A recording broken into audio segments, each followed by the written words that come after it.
अस्सलाम वालेकुम dear students, कैसे हैं आप सब। My name is Ryan Malik. I am here to teach you physics class 9th। आज हम स्टार्ट करने जा रहे हैं chapter number 6 work and energy. तो आइए चलते हैं बोर्ड की तरफ।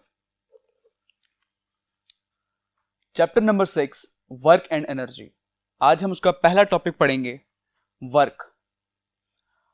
नॉर्मली हम ये कहते हैं कि अगर लेट्स सपोज कि एक बंदा जो है वो एक वेट उठा के खड़ा रहे, हम कहते हैं इसने बहुत काम किए, इसने एफर्ट्स लगाई हैं, इसने फोर्स लगाई है, ये वेट को उठाकर खड़ा रहा है तो इसने बहुत सारी फोर्स लगाई है।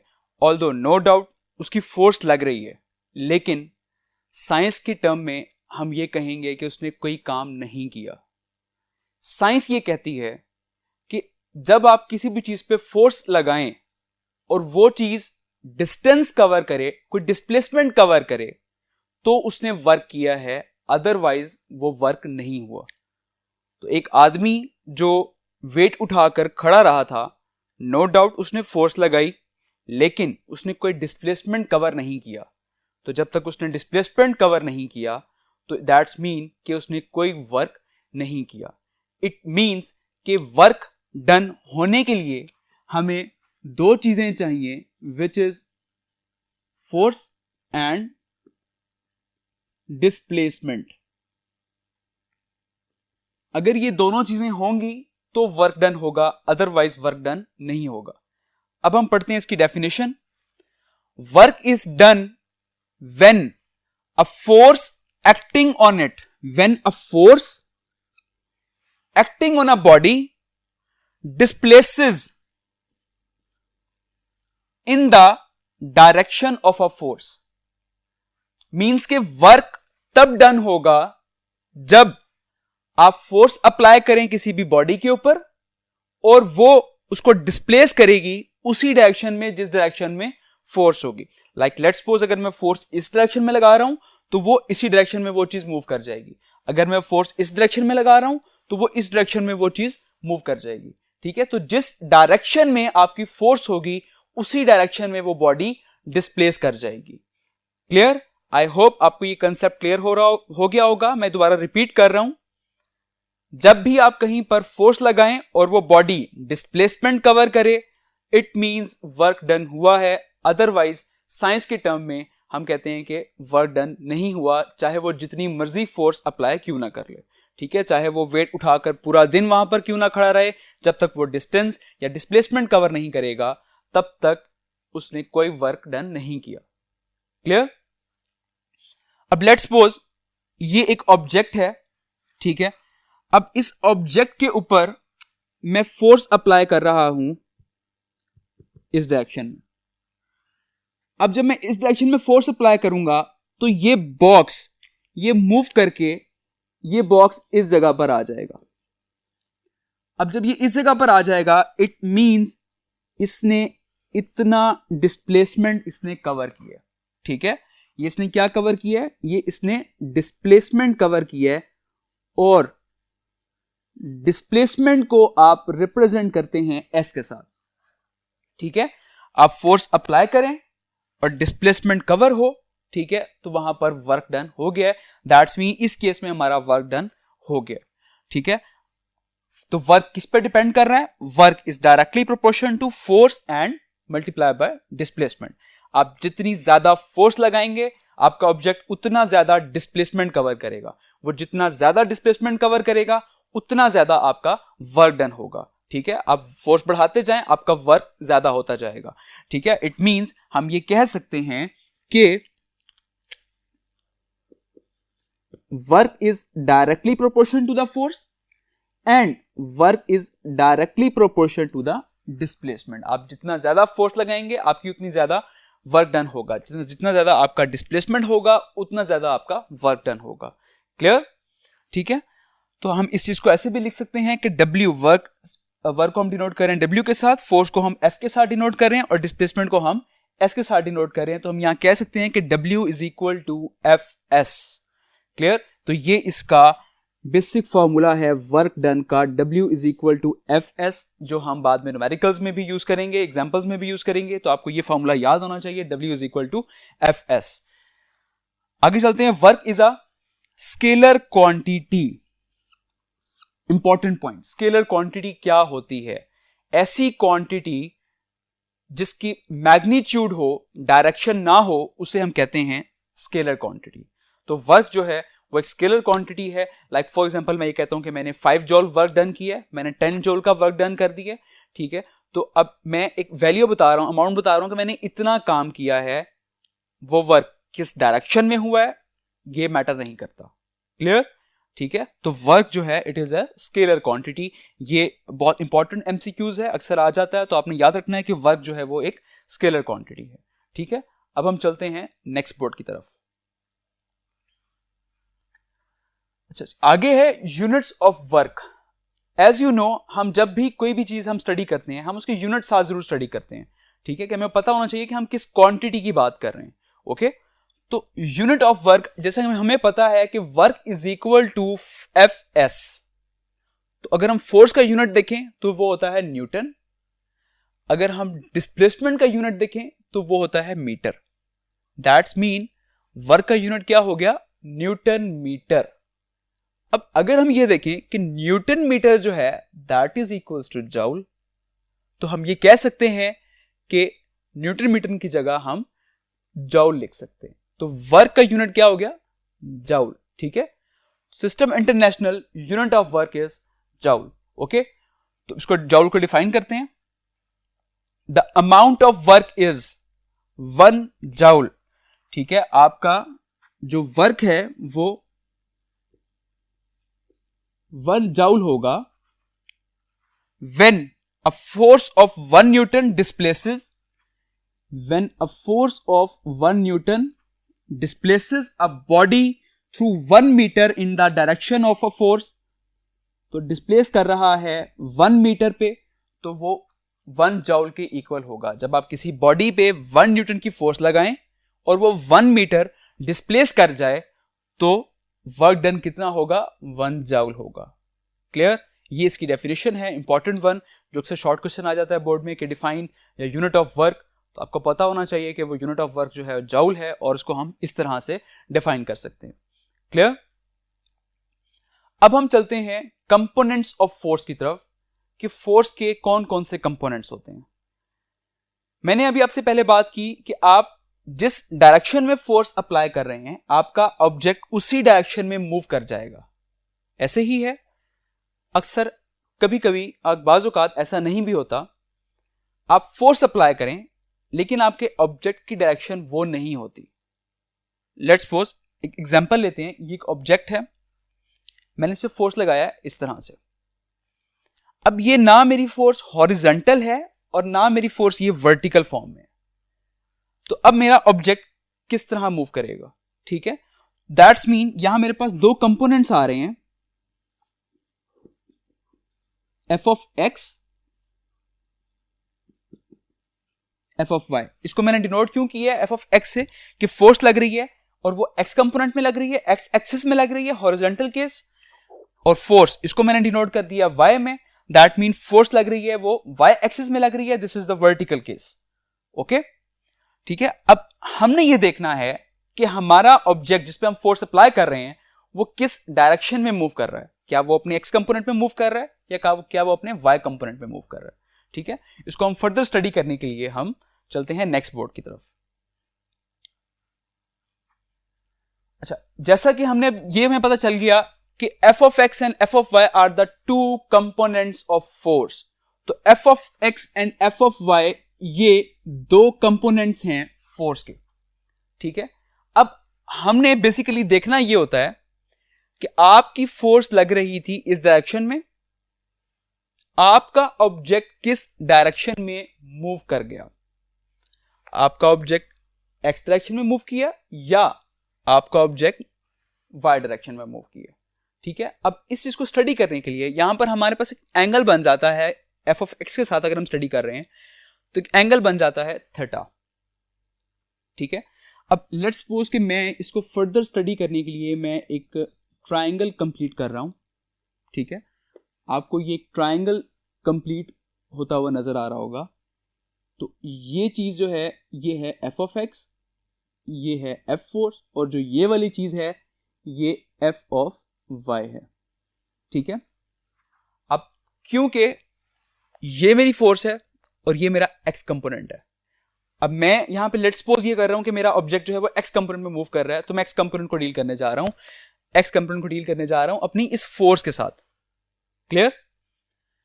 अब ट्राइंगल को जब हम स्टडी करते हैं तो ये चीज होता है perpendicular, hypotenuse and this one is base, ठीक है। अब मैं फिलहाल इन दो कंपोनेंट को स्टडी करने जा रहा हूं, f को और f ऑफ x को, that mean base over hypotenuse, base over hypotenuse. Base पे है f ऑफ x, हाइपोटेन्यूस पे है f, that is equals to cos theta. As you know base over hypotenuse that is equals to cos theta, okay. So अब अगर f यहां पर divide हो रहा है तो वो वहां जाके मल्टीप्लाई हो जाएगा, so f of x is equals to f cos theta. तो ये हो गया मेरा x कंपोनेंट फोर्स का, ठीक है। अब सेम ऐसे ही अगर मैं y कंपोनेंट देखूं कि लेट्स सपोज अब मेरा ऑब्जेक्ट जो है वो y कंपोनेंट में मूव कर रहा है, ठीक है। तो अब यहां मैं एक और ट्रायंगल कंप्लीट करता हूं, ये चीज। अब ये जो है x कंपोनेंट हो गया मेरा, जो कि इस तरह से था, मैंने इसको ऊपर से लिख दिया है x कंपोनेंट, ये चीज y कंपोनेंट है और ये मेरी फोर्स F है। अब क्योंकि मैं इसको डील करने जा रहा हूं, that mean this is your perpendicular और दिस इज योर फोर्स जो कि हाइपोटेन्यूस पे है, तो मैं परपेंडिकुलर और हाइपोटेन्यूस को डील करने जा रहा हूं। हमें पता है परपेंडिकुलर ओवर हाइपोटेन्यूस, परपेंडिकुलर पे f ऑफ y, हाइपोटेन्यूस पे f पड़ा हुआ है, तो f of y over f that is equals to sine theta. As you all know perpendicular over hypotenuse that is equals to sine theta. f यहां divide हो रहा है, ये वहां जाकर मल्टीप्लाई हो जाएगा, so f of y is equals to f sine theta, ठीक है। तो ये आ जाएगा मेरी फोर्स का y कंपोनेंट। क्लियर? अच्छा, अभी हमने x कंपोनेंट और y कंपोनेंट हमने अलग अलग स्टडी कर ली हैं। अब वर्क डन का केस स्टडी करते हैं एक, ठीक है। कि लेट्स सपोज कि मैंने ऐसे ही एक फोर्स अप्लाई की और अब मैं ये देख रहा हूं कि मेरा ऑब्जेक्ट किस डायरेक्शन में मूव कर रहा है, तो मेरा ऑब्जेक्ट, मैंने नोट किया कि मेरा ऑब्जेक्ट जो है वो x डायरेक्शन में मूव कर रहा है, ठीक है। तो इसका मतलब ये मैं अपने फोर्स का x कंपोनेंट यूज करूंगा, ठीक है। जब मैं अपने फोर्स का x कंपोनेंट यूज करूंगा तो मेरा वर्क डन क्या होगा, f of x component multiply by displacement s। As you all know हमने पढ़ा था w is equal to fs, f की जगह मैंने fx यूज कर दिया है क्योंकि मेरा x एक्सिस में, x कंपोनेंट में मेरा वर्क डन हो रहा है, दैट्स वाई मैं x कंपोनेंट को इस्तेमाल करूंगा, ठीक है। अच्छा, अब हमने ये पढ़ा अभी ऊपर f of x is equal to f cos theta, तो मैं f ऑफ x की जगह पे मैं पुट कर रहा हूं f cos थीटा और ये s डिस्प्लेसमेंट अलग आ जाएगी। इनको अगर मैं मल्टीप्लाई करवा दूं, fs cos theta, so this is your work done in case of x component. अगर आप x कंपोनेंट फोर्स का यूज करने जा रहे हैं तो आपका वर्क डन का फॉर्मूला ये हो जाएगा। सेम ऐसे ही अगर आप y कंपोनेंट यूज करने जा रहे हैं तो इस fx की जगह f ऑफ y आ जाएगा, f ऑफ y s आ जाएगा। f ऑफ y का फॉर्मूला है f of y is equal to f sine theta, तो आप यहां पर f साइन थीटा पुट करेंगे और जो बन जाएगा f s साइन थीटा, ठीक है। आई होप आपको ये क्लियर हो गया होगा। हमारा टॉपिक यहां तक खत्म हो गया है। इसमें मैंने आपको बेसिकली 3 चीजें डिस्कस की हैं। एक मैंने आपको वर्क डिस्कस किया, डिफाइन वर्क, ठीक है, और इसका फॉर्मूला और इसकी स्केलर क्वांटिटी की, स्केलर क्वांटिटी है ये आपको चीजें याद होनी चाहिए, इसकी डेफिनेशन, इसका फॉर्मूला और ये स्केलर क्वांटिटी है ये आपको याद होना चाहिए। सेकंड चीज जो मैंने आपसे डिस्कस की है that is unit of work, ठीक है। यूनिट ऑफ वर्क होता है जाउल, इसकी मैंने आपको डेफिनेशंस भी आपको मैंने पढ़ा दी है, तो आपने डेफिनेशन भी याद करनी है। और जाउल इक्वल होता है न्यूटन मीटर के, ठीक है, ये चीज आपको याद होनी चाहिए। And the last one is मैंने आपसे डिस्कस किया है कंपोनेंट्स ऑफ फोर्स, ठीक है। कंपोनेंट्स ऑफ फोर्स जो है वो 2 तरह के होते हैं, F of X and F of Y component. F of X equal होता है एफ कॉस थीटा के, एफ ऑफ वाई इक्वल होता है एफ साइन थीटा के। तो ये 2 कंपोनेंट्स हैं, ये आपको पता होने चाहिए, ठीक है। आई होप आपका आज का लेक्चर आपको समझ आ गया होगा सारा ये वाला। अब इसी के साथ आगे एग्जाम्पल दी गई है बुक में, एग्जाम्पल नंबर 6.1, तो हम उसको भी आज ही सॉल्व कर लेते हैं ताकि ये चीज इसके साथ क्लियर हो जाए, ठीक है। अब हम चलते हैं नेक्स्ट बोर्ड की तरफ। जी, तो अब हम स्टार्ट करते हैं example number 6.1. A girl carries a 10 kilogram bag upstairs to a height of 18 steps, each 20 centimeter high. Calculate the amount of work she has done to carry that bag. Take G is equals to 10 meter per second square. ठीक है, अब ये हमारे पास एक numerical है, मैं आपको इसका जरा समझा देता हूँ कि वो क्या कहना क्या चाह रहे हैं. एक लड़की है जिसने 10 किलोग्राम एक बैग उठाया हुआ है और जो कि वो सीढ़ियां चढ़ के ऊपर जा रही है. टोटल 18 स्टेप्स उसने चढ़ने हैं और एक स्टेप की जो हाइट है दैट इज 20 सेंटीमीटर. ठीक है, एक स्टेप की जो हाइट है वो 20 सेंटीमीटर है. और calculate the amount of work, हमने कैलकुलेट करना है कि उसने कितना अमाउंट ऑफ वर्क डन कर ली है. ठीक है, एज यू ऑल नो कि W इज इक्वल टू, हमने वर्क डन फाइंड करना है, तो W is equal to FS. That mean हमें फोर्स भी पता होनी चाहिए और डिस्प्लेसमेंट भी पता होना चाहिए. अब अगर हम डाटा देखें तो डाटा में हमें कहीं भी ना फोर्स गिवन है ना हमें डिस्प्लेसमेंट गिवन है. ठीक है, तो पहले हम अपना डाटा लिख लेते हैं सारा. ठीक है, उसके बाद हम ये फोर्स और डिस्प्लेसमेंट फाइंड आउट करेंगे, देन हम वर्क डन फाइंड आउट कर सकते हैं. क्लियर? तो डाटा में हमें क्या क्या दिया हुआ है, हमें 10 किलोग्राम मास दिया हुआ है. उसके बाद टोटल स्टेप्स जो हैं वो है 18. एक स्टेप की जो हाइट है H1 दैट इज 20 सेंटीमीटर. अब 20 सेंटीमीटर है, इसको अगर मैं मीटर में कन्वर्ट करना चाहूं तो 20 को मैं डिवाइड कर दूंगा 100 से और ये कन्वर्ट हो जाएगा मीटर में. जब मैं डिवाइड करूंगा तो इसका आंसर आ जाएगा 0.2 मीटर.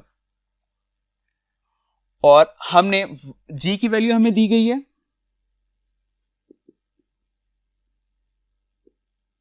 और हमें कहा गया है कि वर्क डन आपने फाइंड करना है. ठीक है, अब वर्क डन का फॉर्मूला होता है W is equal to FS. ना हमारे पास F है ना हमारे पास S है, तो पहले हम ये दोनों चीजें कैलकुलेट करेंगे. As you all know F is equals to, हमने एक फॉर्मूला पढ़ा हुआ था, F is equals to mg. ठीक है, हमारे पास m भी है और g भी है. अगर हम इनको पुट करें तो हमारे पास m is equals to 10 kilogram and g is equals to 10 meter per second square. ठीक है, अगर आप इसको मल्टीप्लाई कर लें तो आपका आंसर आ जाएगा 100 Newton. So F is equals to 100 Newton. यहां से हमारे पास F की वैल्यू आ गई है. अब हमने फाइंड करना है डिस्प्लेसमेंट. तो डिस्प्लेसमेंट के लिए हमारे पास उसने ये बता दिया कि टोटल स्टेप्स 18 स्टेप्स हैं जो उसने कवर करना है. टोटल ये डिस्प्लेसमेंट है जो उसने कवर करना है. एक स्टेप की जो हाइट है वो है 0.2 मीटर. अगर मैं 0.2 मीटर को 18 से मल्टीप्लाई कर दूंगा तो मेरे पास टोटल डिस्प्लेसमेंट आ जाएगा कि मैंने कितना डिस्प्लेसमेंट मैंने कवर करना है. ठीक है, तो displacement S is equals to 18 steps हैं, इसको मल्टीप्लाई करूंगा 0.2 से तो मेरा आंसर आ जाएगा 3.6 metre. So displacement S is equal to 3.6 metre. ठीक है, अब मैं easily work done find out कर सकता हूं because work done W is equals to FS. ठीक है, इसमें जस्ट वैल्यूज पुट करें. F की वैल्यू है 100, S की वैल्यू है 3.6, सो इट बिकम्स